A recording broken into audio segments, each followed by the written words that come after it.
ধ্বংস নয়, প্রতিশোধ নয়, প্রতিহিংসা নয়, ভালোবাসা, শান্তি ও জ্ঞান ভিত্তিক সমাজ গড়ে তুলি। আল্লাহ হাফেজ। বাংলাদেশ জিন্দাবাদ। বিসমিল্লাহির রহমানির রহিম। আসসালামু আলাইকুম। দীর্ঘদিন অসুস্থ থাকার পর আপনাদের সামনে কথা বলতে পারার জন্য আল্লাহর কাছে শুকরিয়া আদায় করছি।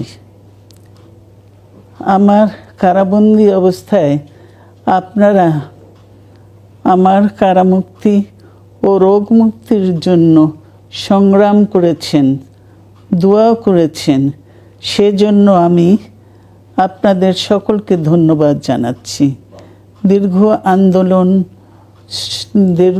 আন্দোলন সংগ্রাম ও ত্যাগের মধ্য দিয়ে আমরা ফ্যাসিবাদী অবৈধ সরকারের কাছ থেকে মুক্তি পেয়েছি।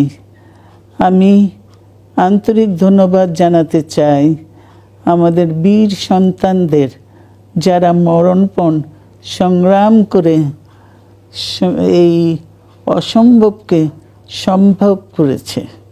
শত শত শহীদদের জানাই শ্রদ্ধা। এ বিজয় আমাদের নতুন সম্ভাবনা নিয়ে এসেছে। দীর্ঘদিনের নজিরবিহীন দুর্নীতি, গণতন্ত্রের ধ্বংসের স্তূপের মধ্য থেকে আমাদের নির্মাণ করতে হবে এক সমৃদ্ধ বাংলাদেশ। ছাত্র তরুণরাই আমাদের ভবিষ্যৎ।